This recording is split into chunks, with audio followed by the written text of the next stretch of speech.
Good morning, all you amazing people. I'm Wayne, and this is One Sober to Another. Are you living with somebody who's relapsed?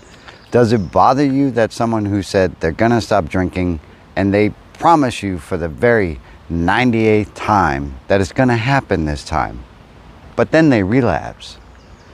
Let's go. Well, good morning and welcome to the amazing view behind me. You know, I try to get out and find something different that I haven't been to ever on a normal basis, and just to expand the things that I can enjoy in sobriety. That's not the case for everybody, you see. People do relapse, and it's kind of a taboo and kind of a cliche to some folks to say that relapse is a part of recovery.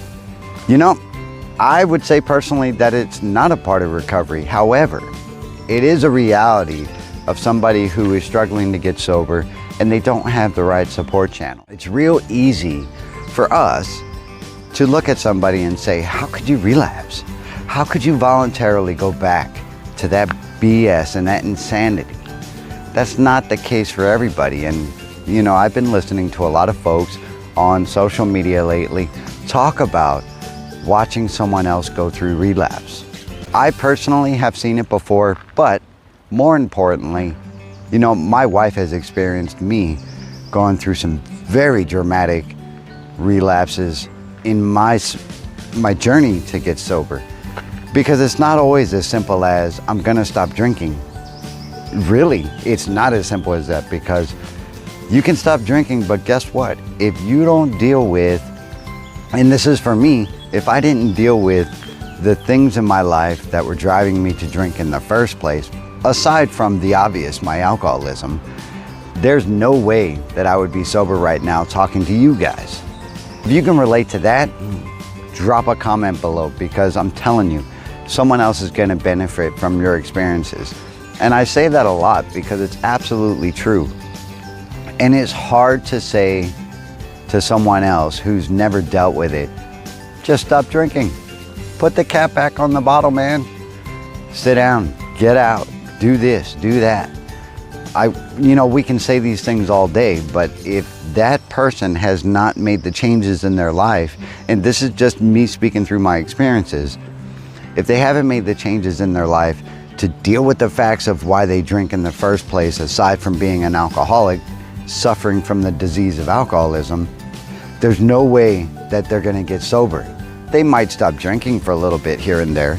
They may, you know, not take a drop of alcohol for a year.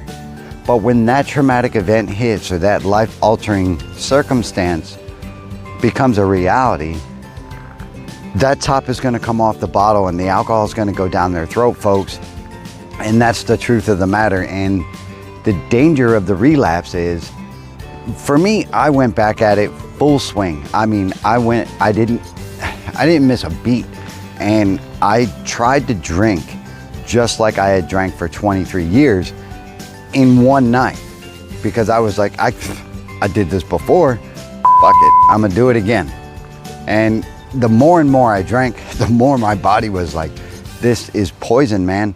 And I found myself in a convulsive state on a floor, covered in blood, naked, and getting ready to jump out of a window. That's how bad my relapse was, people. And you know, I don't wish that for anybody, but that is the danger of living with someone who is going through a relapse. Is it easy to spot a relapse? No, absolutely not. It's kind of like, and forgive me for bringing this image to some people, but it's kind of like a suicide.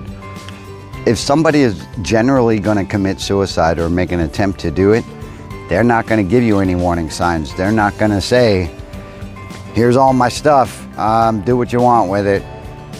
Here's my bank account, go ahead and clean it out, I don't need it anymore. Nope, 9 times out of 10, that person is just gonna kill themselves. And unfortunately, that's the same symptom of a relapse. Is it's not easy to spot. And nobody is gonna flat out say, you know what, tonight, just so you know, I'm gonna get drunk. I'm gonna just say, screw it, and commit to a couple cases of beer or a couple handles, and you know, see how I can get arrested or maim myself or whatever. That's not going to happen. And, you know, I wish I could say it was different. I am not intending to ramble here, but it might come across like that because, you know, this is such a subject matter that it's so hard to put it into a small context. If you've seen somebody in a relapse, it's not like they asked for it. It's not like they said, here you go, this is what I am. No. For me, it was very shameful. My relapse, you know, my last one, I found myself full of guilt, actually crushed by guilt and crushed by shame that how could I do this? How could I go back to the same crap that was killing me and killing my life for 23 years? How could I end up this way? And you know, that guilt and shame was going to drive me to a point of no return if I wasn't able to stop for a moment and say, is this where I want to be? Is this the way I want my life to go? Or is this perhaps what I would like to see in the morning instead of a floor, or instead of a pile of vomit or a pile of blood? Or for me, it was many, many ups and downs, and my relapse lasted almost a year. I didn't think that I was going to be able to make it back. And somebody said something to me that will always resonate with me for the rest of my life. And they said, and I was getting ready to retire. They said, what are you going to do after you leave the Army? After you leave the military, what are you going to do? There's not going to be a safety net. There's not going to be counseling. There's not going to be all these things that the Army was providing for me. This isn't going to be here. Where are you going to be on your own?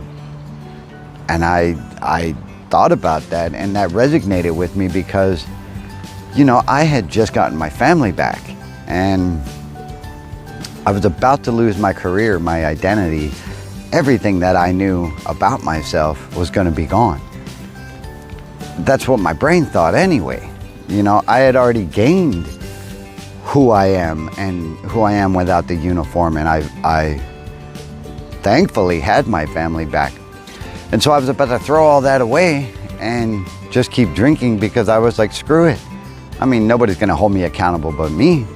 And that's where my premonition or my epiphany happened, is no one else is gonna hold me accountable for anything I do except for me.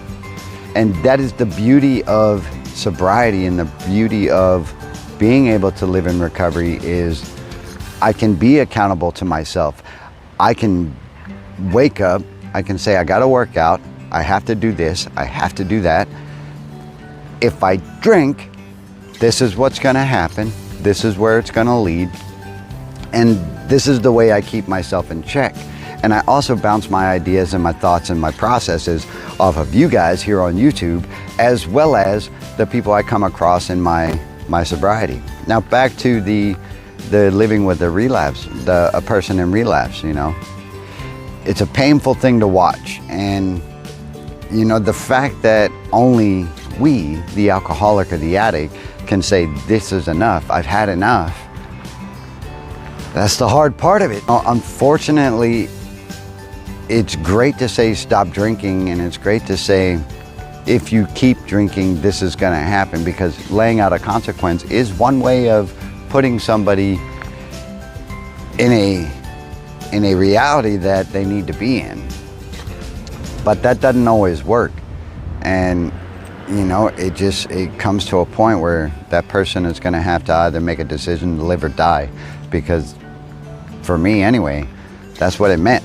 And, you know, I honestly don't know what the best course of action would be. Would it be to leave the person? Tell me what you think. Would it be to, you know, tell them, hey, if you keep drinking, I'm out? Because my wife said that to me, and I kept drinking anyway. I was like, screw it, she's gone anyway, so I'm just gonna drink. Yeah, and I mean, that is one way. An intervention, staging an intervention, can you do that? Of course you can. A bunch of people telling someone how bad they screwed things up and how bad they made other people's lives, I don't know. I don't think that's the best approach, because more times than not, that's going to make somebody run for the hills. And that's going to make somebody, in my case anyway, dive back into the bottle deeper than I've ever been, back in that relapse, back in that insanity, and back over that damn bridge. Because, you know, shit, why not? You said this is all going away anyway. Just a rant, people. I'm happy to be alive, I'm happy to be sober, and I'm happy to be able to be out here and share this with you, even though there's a ton of bugs flying around. I want to know what you think, folks. I want to know what you think in the comments, because someone else right now is dealing with this, and you might be dealing with it yourself. We are all here for each other. We are all here for the same purpose, and I appreciate everyone who's a part of this channel and who's subscribed. If you haven't, take the chance, because something I say or something we discuss might resonate with you, and shit, you might get sober. I don't know. Life is a garden, and this is a beautiful day. I'm gonna see you guys in the next one. I hope it wasn't too dry, too dramatic, but it was just on my mind. Have a good day. I'm gonna see you in the next one. And Josh, I'm mailing out your stuff next week. I got the hoodie for you, like I said I would, and I think you're gonna be happy with what it is. Good job on getting to a meeting, and I hope that it helps you, and I hope life treats all you well. Bye-bye.